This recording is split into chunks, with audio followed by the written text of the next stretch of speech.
चुनावी मैदान में आने से पहले सभी राजनीतिक पार्टियां अलग अलग रणनीति बना रही हैं। ऐसे में अखिलेश यादव लोधी वोट बैंक की सेंधमारी में जुटे हैं। अवंतीबाई की जयंती मनाई, उनकी वीरता का बखान कर क्या वो लोधी वोट बैंक को अपनी ओर आकर्षित करने में लगे हैं। विधानसभा में 22 विधायक इसी समाज से आते हैं, तो ऐसे में मान सकते हैं कि ये बहुत बड़ा चुनावी कदम हो सकता है। 20 से ऊपर की सीट पर लोधी समाज पकड़ रखता है।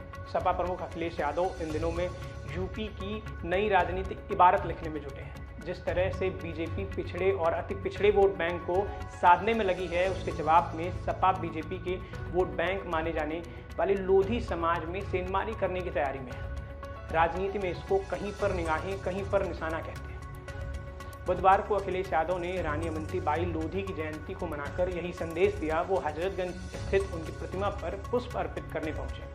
यहाँ अखिलेश ने कहा, रानी अवंतीबाई हमेशा याद रखी जाएंगी।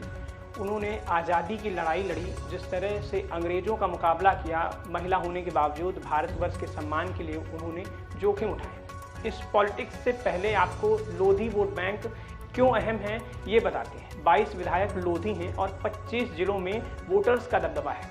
उत्तर प्रदेश की राजनीति में लोधी समाज का दबदबा है। मौजूदा वक्त में यूपी में 22 विधायक लोधी समाज से आते हैं। इनमें 18 विधायक बीजेपी तो 4 विधायक सपा के हैं।